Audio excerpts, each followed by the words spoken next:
சத்தியத்தையும் அறிவீர்கள், சத்தியம் உங்களை விடுதலையாக்கும்.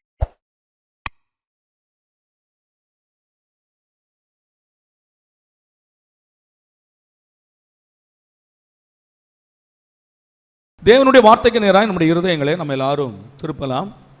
ஆண்டவருக்கு ஸ்தோத்திரம். லூக்கா எழுதின சுவிசேஷம் முதல் அதிகாரம் 45வது வசனத்தை எல்லாரும் எடுத்துக்கொள்வோமா? லூக்கா எழுதின சுவிசேஷம் முதல் அதிகாரம் 45வது வசனம். விசுவாசித்தவளே பாக்கியவதி, கர்த்தராலே அவளுக்கு சொல்லப்பட்டவைகள் நிறைவேறும் என்றாள். அல்லேலூயா. எல்லாரும் என்னை கவனியுங்கள். கர்த்தர் காலாகாலங்களாக ஆண்டவர் ஒரு திட்டத்தை தேவன் மனதில் வைத்திருந்தார். உலக தோற்றத்திற்கு முன்பதாகவே ஆண்டவர் ஒரு ரட்சிப்பின் திட்டத்தை தன் மனதில் ஆண்டவர் வைத்திருந்தார். வேதம் சொல்லுகிறது, உலகத்தை உண்டாக்குவதற்கு முன்பதாகவே இந்த மனுக்குலம் விழுந்து போகும் என்றும் அந்த மனுக்குலத்திற்கு ஒரு இரட்சகரை ஏற்படுத்த வேண்டும் என்றும் தெய்வம் விரும்பினபடினால் வேதம் சொல்லுகிறது, உலக தோற்றத்திற்கு முன்பதாகவே அடிக்கப்பட்ட ஆட்டுக்குட்டியானவர். உலக தோற்றத்திற்கு முன்பதாகவே, அப்படியானால் உலகத்தை உண்டாக்கும் முன்பதாகவே இந்த மனுக்குலம் விழுந்து போவதை கண்ட தேவன் இந்த விழுந்து போன மனுக்குலத்தை மீண்டும் தூக்கி எடுப்பதற்கு ஒரு இரட்சகரை அவர் உண்டாக்கினார். ஹல்லேலூயா. அந்த இரட்சகர் யார்? ஸ்தோத்திரம். அவருடைய ஒரே பேரான குமாரன் என்றும், அவரே சர்வ வல்லமையுள்ள தேவன், அவரே இந்த உலகத்தில் மனிதனாக வந்து மீட்பை உண்டு பண்ணுவதற்கு ஆண்டவர் அந்த தீர்மானத்தை, இது பரலோகத்தினுடைய ரகசியம், தீர்மானத்தை வைத்திருந்தார். காலம் நிறைவேறுகிறது. மல்கியா தீர்க்கதரிசி முதல் புதிய ஏற்பாட்டு காலங்களில் இயேசு உலகத்தில் பிறக்கிற வரைக்கும் 400 ஆண்டுகள் இடைப்பட்ட காலம். இந்த இடைப்பட்ட காலத்தில் எந்த ஊழியமும் இல்லை, தீர்க்கதரிசிகள் இல்லை, மக்களுக்கு சொல்லக்கூடிய செய்தியை சொல்வதற்கு ஊழியம் இல்லை. ஆகையினால் அந்த காலம் இருண்ட காலம் என்று வேத பண்டிதர்கள் அழைக்கிறார்கள். இந்த 400 ஆண்டு காலங்கள் முடிவடையும் போது ஆண்டவர் இந்த உலகத்திற்கு இரட்சகரை கொண்டு வர அந்த காலம் வந்தது.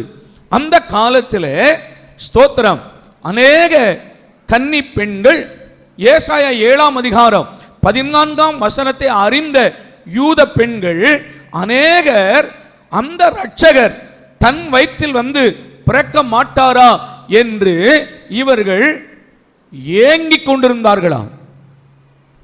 7ஆம் அதிகாரம் 14ஆம் வசனம் கவனிங்க. ஏசாயா தீர்க்கதரிசியின் புத்தகம் 7ஆம் அதிகாரம் 14ஆம் வசனத்திலே, ஆதலால் ஆண்டவர் தாமே உங்களுக்கு ஒரு அடையாளத்தை கொடுப்பார், இதோ ஒரு கன்னிகை கர்ப்பவதியாகி ஒரு குமாரனை பெறுவாள், அவருக்கு இம்மானுவேல் என்று. இந்த வசனத்தை தீர்க்க தரிசனமாக அறிந்த யூத பெண்கள், வாலிப பிள்ளைகள் தங்களை அதற்கென்று அர்ப்பணித்து பரிசுத்தத்தோடும் ஏக்கத்தோடும் அநேக யூத வாலிப பிள்ளைகள் காத்து கொண்டிருந்தார்களாம். அப்படி இருக்கிற காலத்தில் ஒரு நாள் காபிரியேல் தூதன் வருகிறான். காபிரியேல் தூதன் கர்த்தரால் அனுப்பப்பட்டு வருகிறான். யாருடைய வீட்டிற்கு? மரியாளுடைய வீட்டுக்கு வருகிறான். இப்போ வாசிக்கலாமா? லூக்கா எழுதின சுவிசேஷம் முதல் அதிகாரம் 26, 27, 28 3 வசனங்கள். கொஞ்சம் வேகமாய். 6ஆம் மாதத்திலே காபிரியேல் என்னும் தூதன் கலிலேயாவில் உள்ள நாசரேத் என்னும் ஊரில் தாவீதின் வம்சத்தனாகிய யோசேப்பு என்கிற நாமமுள்ள புருஷனுக்கு நியமிக்கப்பட்டிருந்த ஒரு கன்னிகையின் இடத்திற்கு தேவனாலே அனுப்பப்பட்டான். அந்த கன்னிகையின் பெயர் மரியாள். அவள் இருந்த வீட்டிலே தேவ தூதன் பிரவேசித்து, கிருபை பெற்றவளே வாழ்க, கர்த்தர் உன்னுடனே இருக்கிறார், ஸ்திரீகளுக்குள்ளே நீ ஆசீர்வதிக்கப்பட்டவள் என்றான். இன்றிலிருந்து 2025 ஆண்டுகளுக்கு முன்னால ஒரு தேவ தூதன் வந்து மரியாள் வீட்டிலே நின்று இந்த வாழ்த்துதலை சொல்லுகிறான். பிரத்யட்சமாய் முகமுகமாய் தரிசனமாகிறான். கிருபை பெற்றவளே நீ பாக்கியவதி, ஸ்திரீகளுக்குள்ளே ஆசீர்வதிக்கப்பட்டவள், கர்த்தர் உன்னுடனே இருக்கிறார். இதை கேட்ட உடனே ஒரு பயம் அவளுக்கு. அடுத்த கீழே கவனிங்க, 29 இருந்து. அவளோ அவனை கண்டு அவன் வார்த்தையினால் கலங்கி இந்த வாழ்த்துதல் எப்படிப்பட்டதோ என்று சிந்தித்துக் கொண்டிருந்தாள். நான் நினைக்கிறேன் மேல வாசித்த அந்த 3 வசனங்களை சொல்லிவிட்டு தேவதூதன் கொஞ்சம் இடைவெளி விட்டு நின்று கொண்டிருக்கிறான். அதற்கு மேல பேசல. ஏன்னா அங்க வார்த்தை சொல்லுகிறது அவள் சிந்தித்துக் கொண்டிருந்தாள். அப்படின்னா கொஞ்சம் இடைவெளி அமைதியால நிற்கிறான். என்ன சொல்லுகிறாள்? அவளுக்கு ஒரு மாறுத்தனம் என்ன வருகிறது? கீழே அடுத்த வார்த்தை கவனிங்க, 30 கவனிங்க. தேவ தூதன் அவளை நோக்கி, மரியாளே பயப்படாதே, தேவனிடத்தில் கிருபை பெற்றாய். இதோ நீ கர்ப்பவதி ஆகிய ஒரு குமாரனை பெறுவாய், அவருக்கு இயேசு என்று பெயரிடுவாயாக. அல்லேலூயா சொல்லுங்க. அல்லேலூயா. ஒரு கன்னிகையை பார்த்து தேவதூதன் சொல்லுகிறான், நீ கர்ப்பவதியாகி ஒரு குமாரனை பெறுவாய். எல்லாராலும் இதை ஏற்றுக்கொள்ள முடியுமா? இந்த மாதத்தில் தேவன் ஒரு வாக்குத்தத்தம் தந்திருக்க. அதே அதிகாரத்தில் 45வது வசனத்தை நம்ம வாசிக்கும் போது, விசுவாசித்தவளே பாக்கியவதி, கர்த்தராலே அவளுக்கு சொல்லப்பட்டவைகள். இது யாருக்கு சொன்னது? இதே மரியாளுக்கு. யார் சொல்ற? எலிசபெத் வாழ்த்தும் போது பரிசுத்த ஆவியில நிறைந்து, யோவான் ஸ்நானனுடைய தாய் பரிசுத்த ஆவியில நிரம்பி சொல்லுகிறார்கள், விசுவாசித்தவளே நீ பாக்கியவதி. எதை விசுவாசித்தா? இங்கதான் கேள்வி வருது. அதுக்காக நான் இதை சொல்லிட்டு வரேன். எதை விசுவாசித்தாள்? அல்லேலூயா. எதை விசுவாசிக்கிறா?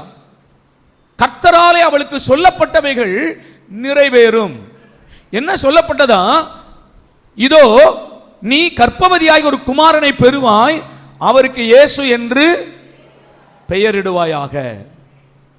இந்த மரியாளை ஆண்டவர் செலக்ட் பண்ணுவதற்கு நான் என் மனதில் வந்ததும் வேதவசன அடிப்படையிலும் 3 காரணம் இருந்தது. ஒன்று, தாழ்மை உள்ள ஒரு ஸ்திரீயானவள் இந்த மரியாள் என்று வேதம் சொல்லுகிறது. மாஸ்து பாருங்க, அதே முதல் அதிகாரம் 1வது அதிகாரத்தில் 46 முதல் கொஞ்சம் வாசிக்கலாமா? 46 முதல். அப்பொழுது மரியாள், என் ஆத்துமா கர்த்தரை மகிமைப்படுத்துகிறது, என் ஆவி என் இரட்சகராகிய தேவனில் களி கூறுகிறது, அவர் தம்முடைய அடிமையின் தாழ்மையை நோக்கி பார்த்தார். அல்லேலூயா சொல்லுங்க. இந்த மரியாள் யாராக இருந்தாள் என்றால், ஒரு தாழ்மை உள்ள ஒரு வாலிப பிள்ளையாக இருந்தாள். ஆமென் சொல்லுங்க. வாலிப பிள்ளையா இருக்கிற காலங்களில் நான் சொல்லுகிற கர்த்தருக்குள்ளே நீ தாழ்மை உள்ளவனாக, தாழ்மை உள்ளவளாக நடந்து கொள்வாயானால், நீ கர்த்தரால் தெரிந்து கொள்ளப்பட்ட ஒரு யோசேப்பை போல, தானியேலை போல, மரியாளை போல நீ மாற முடியும். தாழ்மை உள்ளவர்களுக்கு தேவன் கிருபை அளிக்கிறார். தாழ்மை உள்ளவர்களை தேவன் உயர்த்துகிறாராம். அல்லேலூயா. தாழ்மை இந்த மரியாள் இடத்துல காணப்பட்டது. 2, தேவ தூதன் சொன்ன உடனே இவள் சொல்லுகிறாள், நான் உமது அடிமை, நீர் சொன்னபடியே எனக்கு ஆக கடவது. சொல்லுங்க எல்லாரும், நீ சொன்னபடியே எனக்கு, நான் உமக்கு அடிமை. ஹலோ, வாலிப பிள்ளைகளாக இருக்கிற பிள்ளையை பார்த்து இப்படி ஒரு வார்த்தை சொல்லி இருந்தால், நீ கர்ப்பவதியாய் ஒரு குமாரனை பெறுவாய் என்று சொன்ன எப்படி இருந்திருக்கும்? ஒத்துக்கொண்டிருப்போமா? சொல்லுங்க, ஒத்துக்கொண்டிருப்போமா? ஐயா, நீர் சொல்லிட்டு போயிருவீர். இந்த சமுதாயம் இருக்கிறதே, இந்த சமுதாயத்தில் பரிசுத்த ஆவியினால தான் நான் கர்ப்பவதி ஆனேன் என்று சொன்னால் யாருக்கு காது குத்த பார்க்கிறேன்னு உலகம் சொல்லும்? அம்மாவா? அம்மாவா இல்லையா? அப்படி என்றால் அவ எதை சகிக்கணும்? நிந்தை, அவமானம் இவைகளெல்லாம் சகிக்கிற ஒரு வாலிப பிள்ளையா இருக்கணும். சும்மா ஒண்ணு ஆண்டவர் மரியாதை தேர்ந்தெடுக்கல. சும்மா ஒண்ணு ஆண்டவர் ஊழியக்காரன் கையில மைக்க கொடுக்கல. காரணம் இல்லாமல் கர்த்தர் அவனை அபிஷேகம் பண்ணல. காரணம் இல்லாமல் கர்த்தர் உன்னை ரட்சிக்கல. காரணம் இல்லாமல் உன் மேல கர்த்தர் தன்னுடைய அபிஷேகத்தை வைக்கல. உன் மேல கர்த்தர் ஒரு அபிஷேகத்தை வைத்திருக்கிறார் என்றால் ஒரு காரணத்தோடு கர்த்தர் உன்னை அபிஷேகம் பண்ணி இருக்கிறார். அல்லேலூயா.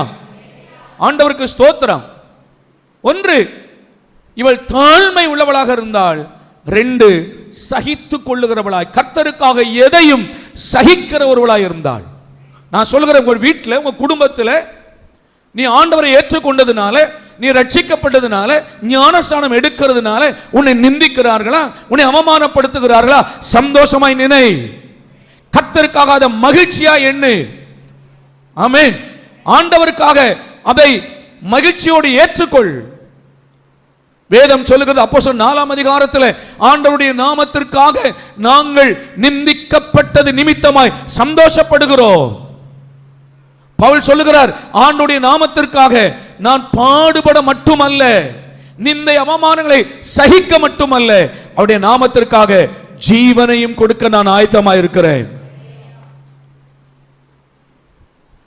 தேவனுடைய நாமத்திற்காக நீ சகிப்பாயானால், பாடுகளை உபத்திரவங்களை சகிப்பாயானால், கர்த்தர் தெரிந்து கொண்ட பாத்திரம் நீயாக இருப்பாய்.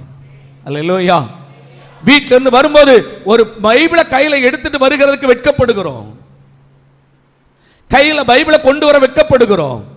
சுவிசேஷ பிரதிகளை கொண்டு சிலருக்கு கொடுக்க நம்ம வெட்கப்படுகிறோம். ஆனால் இரட்சகரை, இந்த உலகத்திற்கு மீட்பரை, அல்லேலூயாவா, அல்லேலூயாவா. எலிசபெத் வாழ்த்தினாள், அவள் பரிசுத்த ஆவினாலே நிறைந்து வெளிப்பாட்டோடு வாழ்த்தினாள். ஆனால் இந்த உலகத்தில், சமுதாயத்தில் எத்தனை பேர் அவளை அவமானப்படுத்தி இருக்கக்கூடும், எத்தனை பேர் அவளை நிந்தித்திருக்க கூடும், யாருக்கு தெரியும்? அல்லேலூயா. கவனிங்க, இந்த உலகத்திற்கு இரட்சகரை கொண்டு வருவதற்கு, மீட்பரை கொண்டு வருவதற்கு அத்தனை அவமானங்களையும் பாடுகளையும் அவள் ஏற்றுக்கொண்டாள். ஒன்று, தாழ்மை உள்ள ஒரு மகளாக இருந்தால். ரெண்டு, அவமானங்களையும் நிந்தைகளையும் சகித்துக் கொள்கிறவளாக இருந்தாள். மூன்று, நீர் சொல்லுகிறபடியே எனக்கு ஆக கடவுது விசுவாசிக்கிறவளாக இருந்தாள். ஆமென் சொல்லுங்க சத்தமா. அல்லேலூயா. விசுவாசித்தவளே பாக்கியவதி. நான் சொல்லுகிற இந்த காலவெளியில ஆராதனை உட்கார்ந்து இருக்கிற அன்பு பிள்ளைகளே, கர்த்தருடைய வார்த்தையை நீ விசுவாசிப்பாயானால், நீ விசுவாசிப்பாயானால் பாக்கியவதியாய், பாக்கியவானாய் கர்த்தர் உன்னை ஆசீர்வதிக்க விரும்புகிறார். விசுவாசம் இல்லாமல் நீ தேவனுக்கு பிரியமாய் இருப்பது கூடாத காரியம். உனக்குள்ள விசுவாசம் வராத வரைக்கும் நீ ஆசீர்வாதங்களை சுதந்திரிக்கவே முடியாது. ஆண்டவர் சொல்லுகிறார், எந்த மட்டும் நீங்கள் விசுவாசியாது இருப்பீர்கள், எந்த மட்டும் நான் உங்களோடு கூட பொறுமையாக இருப்பேன். கர்த்தர் சொல்லுகிறார், நான் உனக்கு எத்தனையோ நன்மை செய்திருக்கிறேனே, உனக்கு எத்தனையோ அடையாளங்களை காண்பித்து இருக்கிறேனே, நான் உன்னை அளவில்லாமல் ஆசீர்வதித்திருக்கிறேனே, இதுவரைக்கும் ஒரு தகப்பனை போல உன்னை சுமந்து வந்திருக்கிறேனே, நீ எதுவரைக்கும் என்னை விசுவாசியாமல் இருப்பாய்?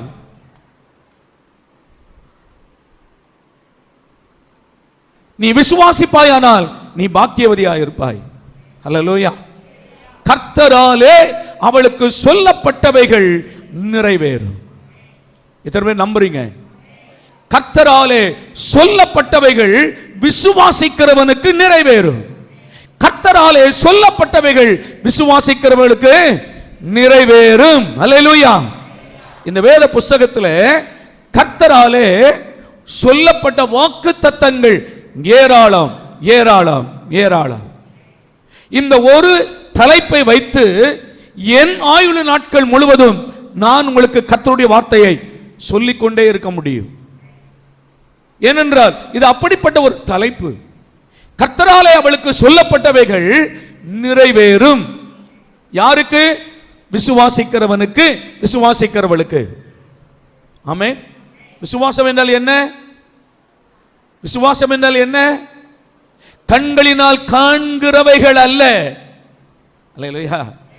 காண்கிறவைகள் அல்ல விசுவாசம். தோமாவை பார்த்து ஆண்டவர் சொல்லுகிறார், தோமாவே நீ என்னை கண்டதினால் விசுவாசித்தாய், காணாமல் விசுவாசிக்கிறவர்கள் பாக்கியவான்கள். உன் கண்களினால் அதை காண மாட்டாய், ஆனால் கர்த்தருடைய வார்த்தையில் நீ அதை காண்பாய். கர்த்தருடைய வார்த்தையில் இருக்கிற அந்த ஜீவனை, ஆசீர்வாதத்தை காண்பாய். கர்த்தரால் சொல்லப்பட்டவைகள் நீ விசுவாசிப்பாயானால் கர்த்தரால் சொல்லப்பட்டவைகள் வாழ்க்கையில நிறைவேறும். ஆமென்.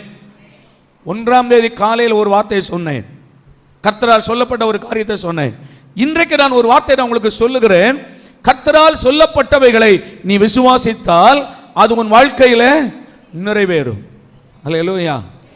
சும்மா சொல்வதற்காக நான் பிரசங்கிக்கும் போது நீங்கள் அதை ஆமென் என்று ஆமோதிப்பதினால் மட்டுமல்ல, எந்த அளவிற்கு நீங்கள் அந்த வசனத்தை விசுவாசிக்கிறீங்களோ அது உங்களுக்கு நிறைவேறும்.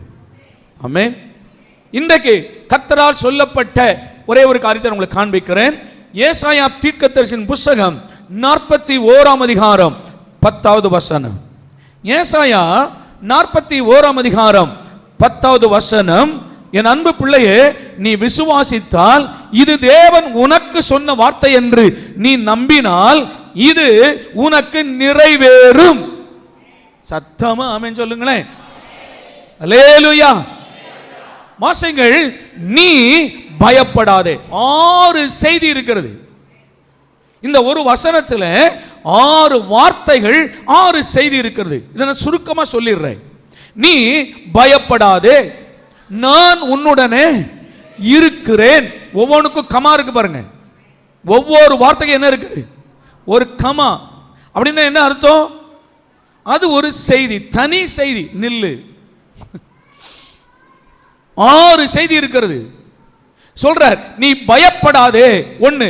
2, நான் உன்னுடனே இருக்கிறேன். 3, திகையாதே.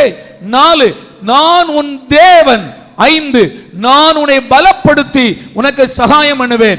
6, என் நீதியின் வலதுகரத்தினால் உன்னை தாங்குவேன். கைத்தட்டி ஆமென் சொல்லுங்க. அல்லேலூயா. அல்லேலூயா.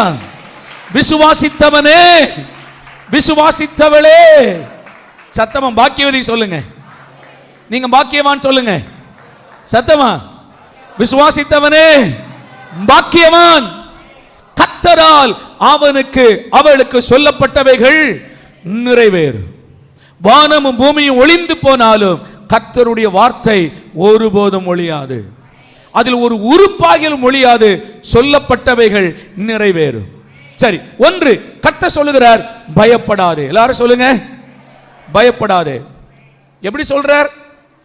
நீ பயப்படாதே. சிங்கிள் இல்லையா? உன்னை ஒவ்வொரு நபரையும் பார்த்து கர்த்தர் சொல்றாரா, நீ சொல்லுங்க, நீ சொல்லுங்க, நீ. உங்க பேரை போட்டுக்கிடுங்களேன். உங்க பேரை போட்டு என்ன அந்த இடத்துல உங்க பேரை போட்டு வாசித்து பாருங்க. செல்வி நீ, ஏஞ்சல் நீ, மார்க்கு நீ. பயப்படாதே. கர்த்தர் சொல், நீ பயப்படாதே. ஆனாலும் இந்த முதல்ல பயப்படாதுன்னு வருது பாருங்க. இந்த வார்த்தை தான் நியாய தீர்ப்பின் நாட்களிலே முதல்ல வருது. தெரியுமா உங்களுக்கு? நியாய தீர்ப்பின் நாட்களிலே நரகத்திற்கு ஜனங்களை அனுப்பும் போது லிஸ்ட், ஒரு பெரிய லிஸ்ட் வருகிறது. அதில் முதல்ல வருகிறது யார்தான்? பயப்படுகிறவர்களும். ஆண்டவர் உன்னை பார்த்து இன்றைக்கு சொல்ற, இந்த 9வது மாதம் 7ஆம் தேதி உன்னை பார்த்து சொல்லுகிறார், மகனே பயப்படாதே. பக்கத்தில் இருக்கிறாள் அப்படி கையை பிடிச்சு சொல்லுங்க. பக்கத்தில் இருக்கிற கொஞ்சம் கையை பிடிச்சு சொல்லுங்களேன், பயப்படாதே. சொல்லுங்க சத்தமா, பயப்படாதே. கர்த்தர் உன் கூட இருக்கிறார். சொல்லுங்க, உன் கூட இருக்கிறார். அல்லேலூயா. கர்த்தர் சொல்றார், பயப்படாதே, நான் உன்னுடனே இருக்கிறேன். நேற்று அந்த சகோதரர் அழுததை பார்த்தா எனக்கு ரொம்ப கஷ்டமா இருந்தது. தன் மனைவியை பிரிந்த போது அவரால் இனி அவருக்கு ஒரு தனிமை. இப்ப நாமெல்லாம் கர்த்தருக்குள்ள இருக்கிறதுனால நமக்கு அது ஒன்றும் பெருசா தெரியல. ஏன்னா இந்த வார்த்தை எனக்கு உயிர் உள்ளது. ஆமென். கடந்த 2 வருடங்களுக்கு முன்னால் என்னுடைய துணைவியார் என்னை விட்டு பிரிந்து போன போது ஒரு பெரிய துக்கம் இருந்தது. அந்த இடம் யாராலும் நிரப்ப முடியாது என்று இருந்தது. ஆனால் கர்த்தருடைய வார்த்தை சொல்லுகிறது, நான் உன்னுடனே கூட இருக்கிறேன், நான் உன்னுடனே கூட இருக்கிறேன். அல்லேலூயா. என் தேவன் அந்த இடத்தை நிரப்புகிறார். நான் சொல்லுகிறேன், என் ஜனமே பயப்படாதே, என் ஜனமே பயப்படாதே. சர்வலோகத்தின் ஆண்டவர், சர்வ வல்லமை உள்ள கர்த்தர் சொல்லுகிறார், உலகத்தில் இருப்பவனிலும் உன்னுடனே இருக்கிற பெரிய தேவன் சொல்லுகிறார், நான் உன்னுடனே கூட இருக்கிறேன். உலகத்தில் எவர் கைவிட்டு போனாலும், எந்த மனுஷன் நம்மை கைவிட்டாலும், கடைசி வரைக்கும் நான் உன்னோடு இருப்பேன் என்று சொன்னவர்கள் கைவிட்டாலும் உன்னை கைவிடாத கர்த்தர் சொல்லுகிறார், நான் உன்னுடனே கூட இருக்கிறேன், நான் உடனே கூட இருக்கிறேன். அல்லேலூயா. உன்னோடு சொன்னவர் யார் தெரியுமா? சொன்னவர் யார் தெரியுமா? வாக்கு மாறாதவர். ஆமென். அல்லேலூயா. ஆனால் உலகத்தில் நண்பர்கள், நீங்க ரொம்ப உயிர் நண்பன் நினைக்கிறீங்களே, ரொம்ப உயிர் சிநேகிதி அப்படின்னு நினைக்கிறீங்களே, அவர்கள் எல்லாரும் பிரச்சனைகள் வரும்போது, ஆபத்து வரும்போது, ஆமென், கூட இருப்பாங்களா?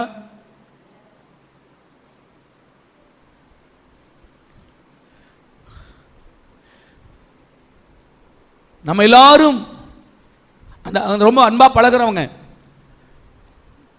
நான் தான் நீ, நீ தான் நான், 2 பேரும் நீ இல்லாமல் நான் இல்லை அப்படின்னு சொல்றவங்கிட்ட ஒரு நாள் நான் சொன்ன மாதிரி போய் சொல்லிப்பாரு.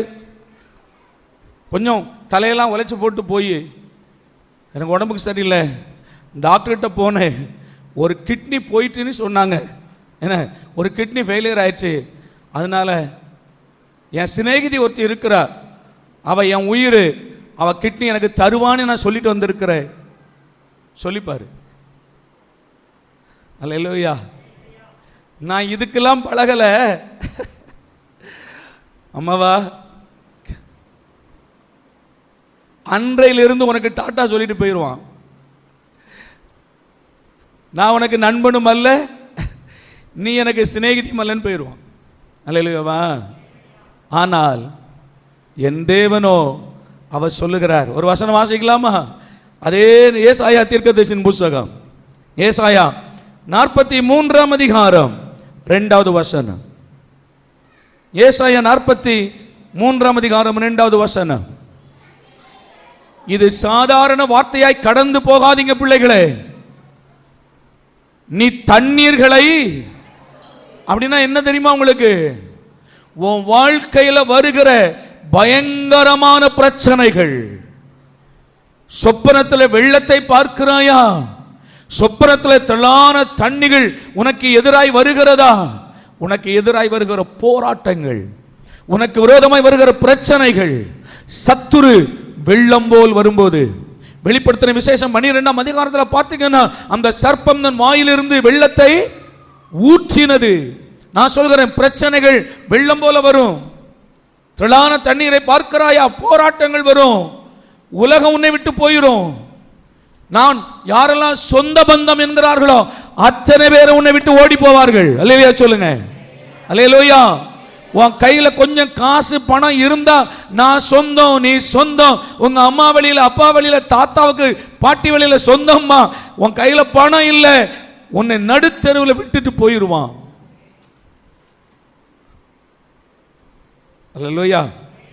ஆனால் என் தேவன் சொல்லுகிறார், நீ தண்ணீர்களை கடக்கும் போது நான் உன்னோடு இருப்பேன். கையை தட்டி, நீ தண்ணீரை கடக்கும் போது. அல்லேலூயா. மகனே, மகளே, கடக்க முடியாமல் நின்று கொண்டிருக்கிறாயோ? கணுக்கால் அளவு அல்ல, இடுப்பு அளவும் அல்ல, நீச்சல் ஆழத்தில் நின்று கொண்டிருக்கிறாய். ஐயா, அந்த தண்ணீரை என்னால் நான் எப்படி கடப்பேன் என்று நிற்கிறாயோ? தீர்க்க தரிசனமாய் நான் உன்னோடு சொல்லிக் கொண்டிருக்கிறேன். இந்த உலகம் வெள்ளம் போல், பயங்கர தண்ணீரை போல, போராட்டம் நிறைந்த உலகம். ஆண்டவருக்கு ஸ்தோத்திரம். இந்த பிரச்சனையை, இந்த போராட்டத்தை, இந்த விதமான எதிர்ப்புகளை நான் எப்படி சமாளிக்க போகிறேன், எப்படி கடக்க போகிறேன் என்று எண்ணுகிறாயோ, நான் சொல்லுகிறேன், இஸ்ரவேல் மக்கள் கடக்க முடியாமல் திகைத்து நின்ற இடம் செங்கடல். ஆறல்ல, ஏதோ ஒரு வாய்க்கால் அல்ல, செங்கடல். ஆமென். திகைத்து நிற்கிறார்கள். பின்னாலே எதிரியின் படை வருகிறது. முன்னேற முடியாதபடிக்கு செங்கடல் நிற்கிறது. என் ஆண்டவரை நோக்கி மோசே கூப்பிடுகிறான். சத்துருக்கள் தொடர்ந்து வருகிறார்கள். கர்த்தர் சொன்னார், மோசே, உன் கைகளில் இருக்கிற அந்த கோலை கடலுக்கு நேராய் நீட்டு என்றார். மோசே தன் கோலை நீட்டின போது கர்த்தர் ஒரு பெரிய காற்றை வீச பண்ணினார். அந்த காற்று ராம் முழுவதும் சமுத்திரத்தின் மேல் வீசினது. கடல் ரெண்டாய் பிரிந்தது மட்டுமல்ல, அது ரெண்டு மதில் சுவரை போல பனிக்கட்டியாய் உறைந்து நின்றது. அல்லேலூயா. இஸ்ரவேல் மக்களுக்கு வழி திறந்தது. கர்த்தர் சொல்லுகிறார், நான் உன்னுடனே கூட இருக்கிறேன். நீ தண்ணீர்களை கடக்கும் போது, ஆமாவா இல்லையா? அந்த வசனம் நல்லா கவனிங்க. தண்ணீரை கடக்கும் போதா, தண்ணீர்களை கடக்கும் போதா? சொல்லுங்க. தண்ணீர்களை பண்மையில சொல்லுது. ஏதோ ஒரு பிரச்சனை வந்துருச்சு, இதோடு முடிந்தது என்று எண்ணாதே. வாழ்நாள் முழுவதும் உனக்கும் எனக்கும் போராட்டங்கள் உண்டு. உலகத்தில் உங்களுக்கு உபத்திரவங்கள் உண்டு. ஆனாலும் ஒவ்வொரு முறையும் கர்த்தர் உன்னோடு கூட இருப்பார். தேவன் உன்னோடு கூட இருப்பார். அல்லேலூயா. நான் உன்னுடனே கூட இருக்கிறேன். அடுத்த வார்த்தை சொல்ற, தண்ணீர்கள் எல்லாம் சேர்ந்து ஆறுகளாய் புரண்டு வந்தாலும், சின்ன சின்ன பிரச்சனைகள் எல்லாம் சேர்ந்து மலை மாதிரி வரும் ஒரு நாள். தண்ணீர்கள் எல்லாம் ஒன்று சேர்ந்து ஆறுகளாய் அது வரும்போது நான் எப்படி கடப்பேன்? சின்ன பிரச்சனையை தாண்டிட்டேன். சின்ன ஒரு வலி, வயிற்று வலி, பலவீனம் நான் தாண்டிட்டேன். ஆண்டவரே, பெரிய போராட்டம். டாக்டர்கள், மருத்துவர்கள், ஆண்டவரே இது என்னவென்று தெரியல என்கிறார்கள். கேன்சரா இருக்குமோ, வேறு ஏதாவது இருக்குமோ, தலையில் இருக்கிற அந்த பலவீனம் கட்டியா இருக்குமோ, வயிற்று வலி கட்டியா இருக்குமோ, நான் சொல்லுகிறேன், உன் தேவன் எல்லாவற்றை காட்டிலும் பெரியவர், உன்னோடு கூட இருக்கிறார். அல்லேலூயா. நீ தண்ணீர்களை கடக்கும்போது மட்டுமல்ல, நீ ஆறுகளை கடக்கும் போது அவைகள் உன்மேல் புரளுவதில்லை. கைத்தட்டி சொல்லு, அவைகள் உன்மேல் உன்மேல் உன்மேல். அந்த பிரச்சனை உன்னை மூடாது, அந்த உபத்திரவம் உன்னை மூடி போடாது, அந்த பாடுகள் உன்னை மூடி போடாது. கர்த்தர் சொல்லுகிறார், அவைகள் உன்மேல் புரளுவதில்லை. அந்த பிரச்சனை உன் மேல வராது. அல்லேலூயாவா. கடற்கரை ஓரத்தில் போய் நின்னீங்கன்னா அப்படியே அலைகள் மேல வரும். பார்த்திருக்கிறீங்களா? அலைகள் மேல வரும். போன அலைகள் எல்லாம் போட்டு கிளம்ப மூடுற மாதிரி மேல வரும். கர்த்தர் சொல்றார், அவைகள் உன்மேல் புரளுவதில்லை. ஏன்? நான் உன்னுடனே கூட இருக்கிறேன். அல்லேலூயாவா. அடுத்த வார்த்தை கவனிங்க. நீ அக்கினியில் நடக்கும் போது வேகாதிருப்பாய். அக்கினி ஜுவாலை உன் பேரில். உதாரணத்திற்கு சாத்ராக், மேஷாக், ஆபேத்நேகோவை எடுத்துக்கொள்ளுங்கள். அக்கினி ஜுவாலை உன் பேரில் என்ன செய்யாது? ஏங்க, அது தண்ணீரா வந்தது, பெருவெள்ளமாய் வந்தது, அக்னியாய் வந்திருக்கிறது. நீ எப்படி? நான் சொல்லுகிறேன், தண்ணீராய் வரும்போது காத்த தேவன், ஆறுகளாய் வரும்போது என் மேல் புரளாதபடி காத்த தேவன், அது அக்னியாய் வந்தாலும் என் தேவன் என்னை காப்பார். அல்லேலூயா. நீ அக்னியில் நடக்கும் போது வேகாதிருப்பாய். அக்னி ஜுவாலை உன் பேரில் பற்றாது. ஸ்தோத்திரம். அடுத்தது, திகையாதே. கர்த்தர் சொல்றார், திகையாதே, நான் உன்னுடனே கூட இருக்கிறேன். நீ திகையாதே, பயப்படாதே, நான் உன்னுடனே கூட இருக்கிறேன். மூன்றாவது வார்த்தை என்னது? சத்தமா சொல்லுங்க. திகையாதே. சில நேரங்கள் ரொம்ப தைரியசாலி கூட, எதை கண்டும் அஞ்சாத, பயப்படாத சில தைரியசாலிகள் கூட சில நேரங்கள் என்ன வந்துருமா? திகைப்பு. திகைத்து நின்றார்கள். ஒரு ராணுவம் வருகிறது, எதிரே ஒரு பலத்த ராணுவத்தை பார்த்த உடனே இந்த ராணுவங்கள் அப்படி திகைச்சு போய் நிற்கும் பாருங்க. என்ன செய்ய முடியும்? எதிர்க்க முடியுமா? மேற்கொள்ள முடியுமா? கர்த்தர் சொல்றார், என்ன பண்ணாத, திகையாது. காரணம் என்ன? நான் கூட இருக்கிறேன். அனைவருடைய வாய் மௌனமா இருக்குது பார்த்து எனக்கு கஷ்டமா இருக்கு. அல்லேலூயாவா? ஆமேன் சொல்லிட்டே இருங்க. முடிகிற வரைக்கும் என்ன சொல்லணும்? ஆமேன் ஆமேன் ஆமேன். திகையாதே. அடுத்த வார்த்தை ரொம்ப முக்கியமான வார்த்தைங்க. அதை விவரிக்கிறதுக்கு பல நாள் வேணும். சொல்றார், நான் உன் தேவன். ஆமென் சொல்லுங்க. அல்லேலூயா. அந்த நான், அந்த ஒரு வார்த்தையை மட்டும் அண்டர்லைன் பண்ணி நீங்க அதை ஆராய்ந்து பாருங்க. அந்த நான் என்கிறவர் யார்? விளங்குதா உங்களுக்கு? நான் எப்படி சொல்றேன்னு உங்களுக்கு விளங்குதா? நான் உன் தேவன். ஆமென். நான் யாரு? வானத்தையும் பூமியையும் உண்டாக்கினவர். எப்படி? வார்த்தையினாலே. அந்த தேவன் உன் தேவன். பெலிஸ்தர்கள் வைத்திருக்கிறார்களே,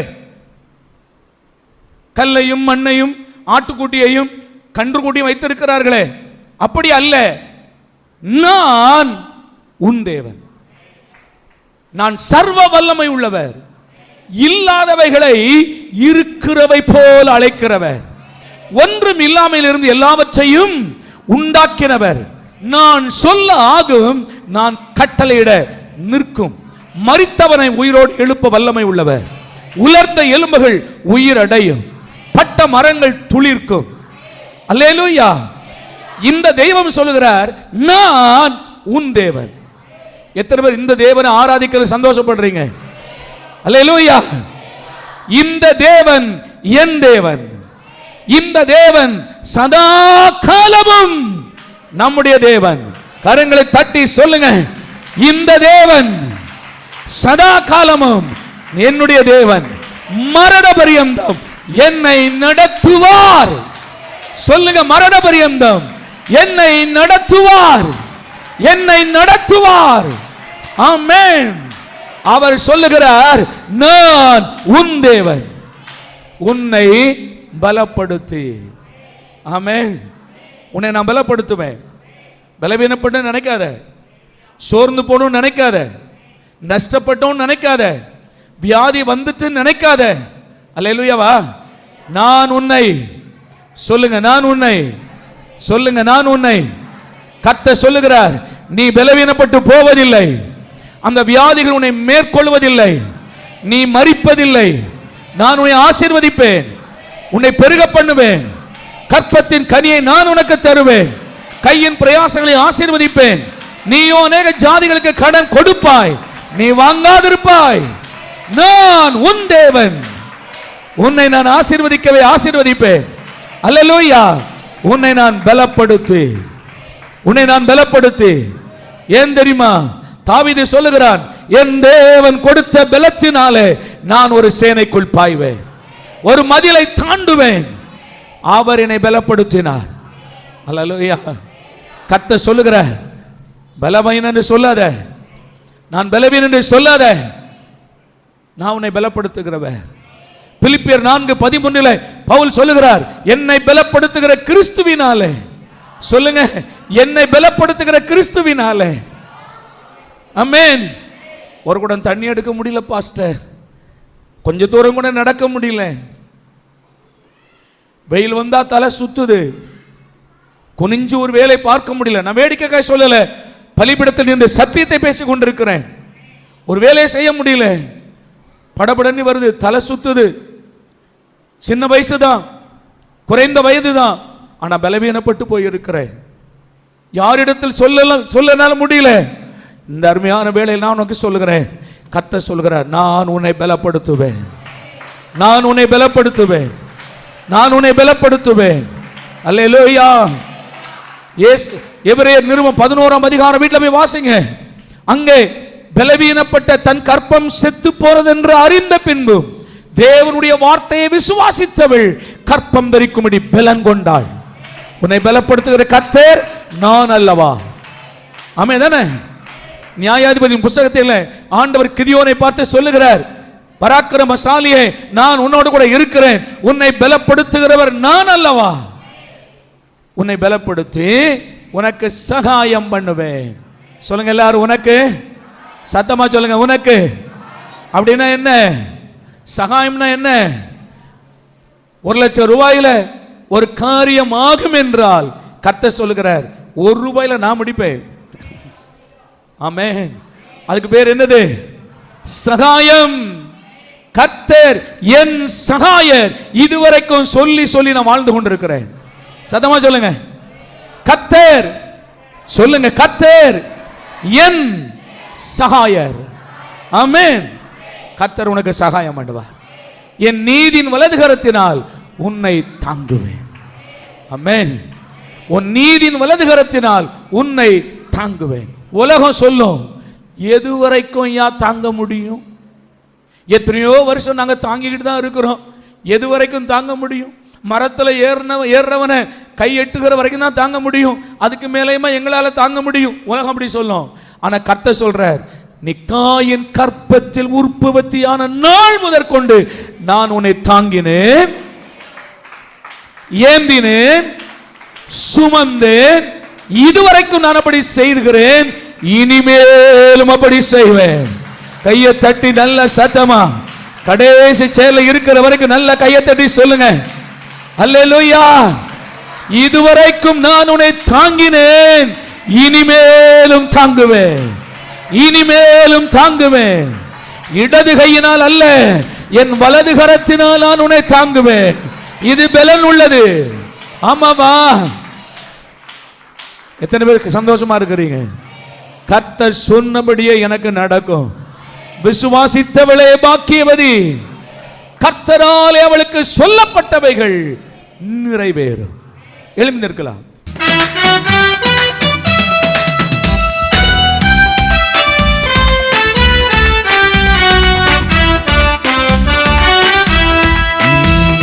அக்கினியில் நடந்து வந்தோம், ஆனால் சேதம் ஒன்றும் இல்லை அப்பா. கண்ணீரை கடந்து வந்தோம், நாங்கள் மூழ்கி போகவில்லை அப்பா. உங்க கிருபை எங்களை விட்டு தீமை பொழுதும் விலகலப்பா. உங்க கிருபை எங்களை விட்டு தீமை பொழுதும் விலகலப்பா.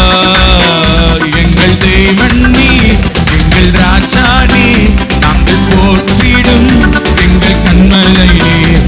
எங்கள் தேவன் நீர், எங்கள் ராஜாடி, நாங்கள் போற்றிடும் எங்கள் கண்மலை நீர்.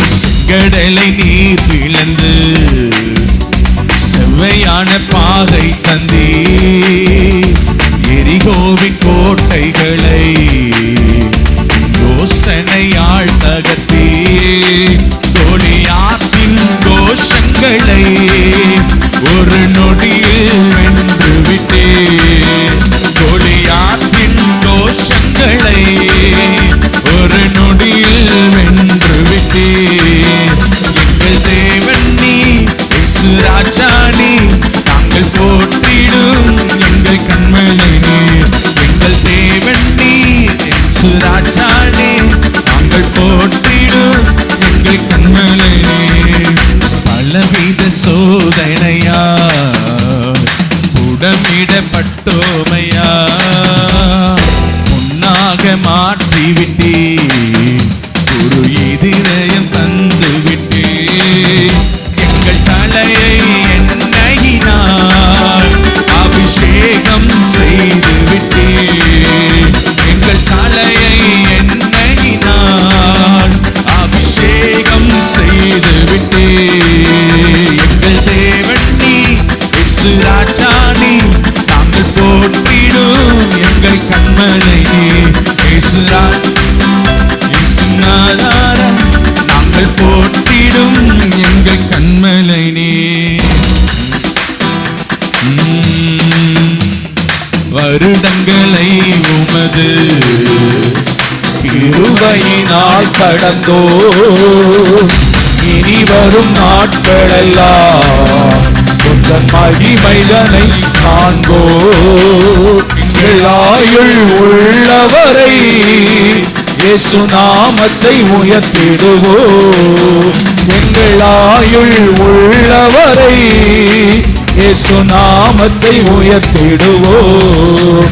எங்கள் தேவன் நீ, எங்கள் ராஜா நீ, நாங்கள் போற்றிடும் எங்கள் கண்மலை நீ. எங்கள் தேவன் நீ, எங்கள் ராஜா நீ, நாங்கள் போற்றிடும் எங்கள் கண்மலை நீ. கரங்களை தட்டி நல்ல சத்தமா, நல்ல சந்தோஷமாய் கரங்களை தட்டுங்க. ஹல்லேலூயா, ஹல்லேலூயா, ஹல்லேலூயா, ஹல்லேலூயா, ஹல்லேலூயா. ஆமென், ஆமென், ஆமென்.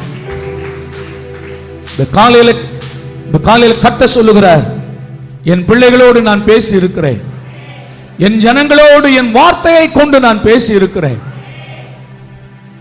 என் வார்த்தை ஒருபோதும் தரையில் விழுந்து போவதில்லை. விசுவாசித்தவனே, விசுவாசித்தவளே, நீ பாக்கியவதி. யாரெல்லாம் இந்த காலவேளையில் கர்த்தர் எனக்கு இவைகளை செய்வார் என்று விசுவாசிக்கிறாயோ அத்தனை பேரும் பாக்கியவான்கள் என்று சொல்லுகிறேன். அத்தனை பேரும் பாக்கியவான்கள். கர்த்தரால் சொல்லப்பட்டவைகள் உனக்கு நிறைவேறும். கையை தட்டி சத்தமா ஆமென், சத்தமா கையை தட்டி ஆமென் சொல்லுங்க. எஸ், ஆமென், ஆமென், ஆமென், ஆமென். ஏசாயா 41 அதிகாரம் 10வது வசனத்தை மகனே கர்த்தர் உனக்கு தந்து அனுப்புகிறார், மகளே உனக்கு தந்து அனுப்புகிறார். அதை உறுதியாய் பற்றிக்கொள், அது உன் வாழ்க்கையில் நிறைவேறும். அது நிறைவேறுகிற வரைக்கும் கர்த்தர் உன்னை விட்டு விலகுவதும் இல்லை, உன்னை கைவிடுவதும் இல்லை. ஹல்லேலூயா, ஹல்லேலூயா, ஹல்லேலூயா. பரலோக தேவனே, இந்த வார்த்தையை கொண்டு உம்முடைய பிள்ளைகளோடு இடைப்பட்டு இருக்கிறேன். பிள்ளைகள் செலுத்தின எல்லா காணிக்கைகளையும், உம்மை கனம் பண்ணின காணிக்கைகள் எல்லாவற்றையும் கர்த்தர் அங்கீகரியும், அதை ஆசீர்வதியும். என்னை கனம் பண்ணுகிறவர்களை நானும் கனம் பண்ணுவேன் சொன்னீங்களே, உம்முடைய பிள்ளைகள் இந்த சமுதாயத்தில் கனம் பண்ணப்படுவார்களாக. நீரே அவர்களை ஆசீர்வதியும். தொடர்ந்து உம்முடைய சரீரத்திற்கும் இரத்தத்திற்கும் எங்களை பங்குள்ளவர்களாய் மாற்றினதற்காய் உமக்கு ஸ்தோத்திரம். நடத்தும் கர்த்தராகிய இயேசுவின் நாமத்தில் வேண்டிக் கொள்கிறோம் எங்கள் நல்ல பிதாவே, ஆமென்.